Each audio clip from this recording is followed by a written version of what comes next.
In 2021, Sharon Osbourne was publicly undone in real time on The Talk.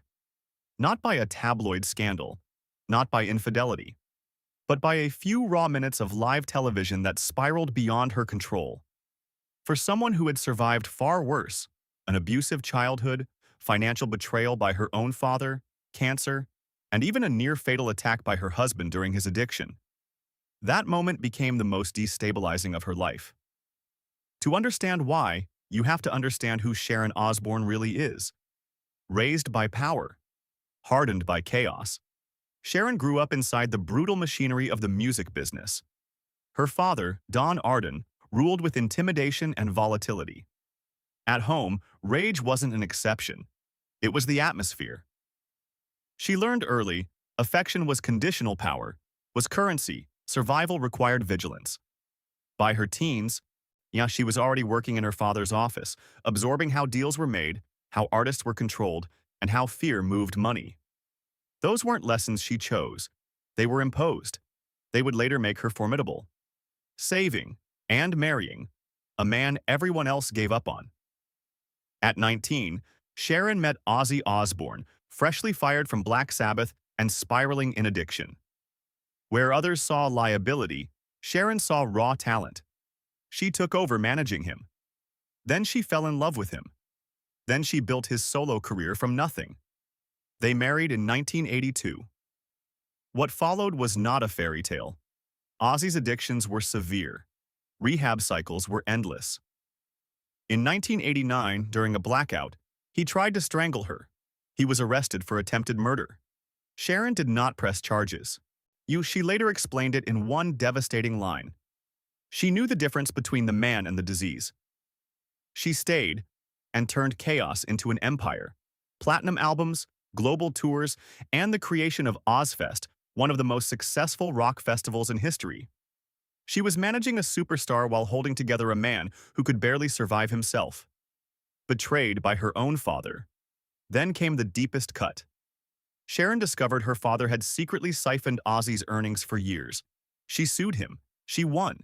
And she lost her family in the process. They did not speak for decades. She had escaped him, but only by becoming, in some ways, as ruthless and strategic as the man who raised her. Cancer. In front of the cameras. In 2002, at the height of the Osbournes' reality TV explosion, Sharon was diagnosed with colon cancer. Instead of retreating, she kept filming. Viewers watched. Her tell her children. Ozzy quietly fall apart, chemotherapy strip away her strength. She survived. Later, she chose preventive double mastectomy. She has never softened that story. Survival mattered more than image. Reinventing herself. Again, she became a judge on The X Factor, clashing brilliantly with Simon Cowell. Then she joined The Talk, becoming a daily presence in American homes. Blunt, emotional, funny, unpredictable. For over a decade, it worked. Until March 2021. The moment everything broke. After defending a friend publicly, Sharon was confronted live on air. The conversation escalated. She became defensive, emotional, combative. By the end of the segment, she was in tears. An investigation followed. Former co-workers came forward. Within weeks, she was gone from the show. Whether she resigned or was forced out depends on who you ask. The result was the same. After 11 years, her platform vanished, and her reputation fractured. For the first time in her career, Sharon Osbourne was not controlling the narrative. Caregiver, exile, and reckoning. Soon after, Ozzy's Parkinson's diagnosis became public. Sharon became his full-time advocate and caregiver, managing medications, doctors, mobility, and public appearances. At the same time, she lost her job, her routine, and many professional relationships. In 2021, they left Los Angeles and returned to England. Not for glamour. For quiet. She has since spoken about caregiver, exhaustion, anger followed by guilt, the loneliness of being the strong one. It's a kind of fatigue that doesn't show on medical charts. Who Sharon Osbourne is now. Today, Sharon lives in the English countryside with Ozzy.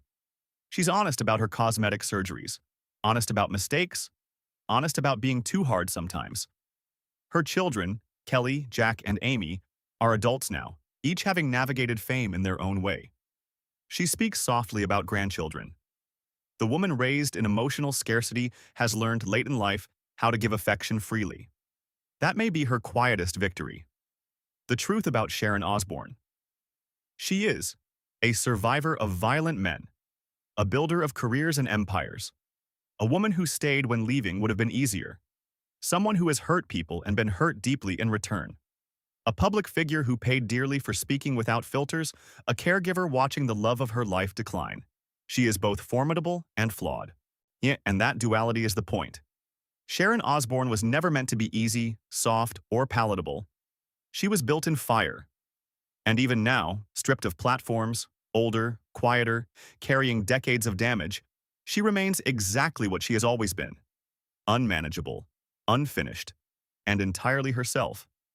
If this story changed how you see Sharon, or reminded you how complicated survival can be, feel free to share your thoughts.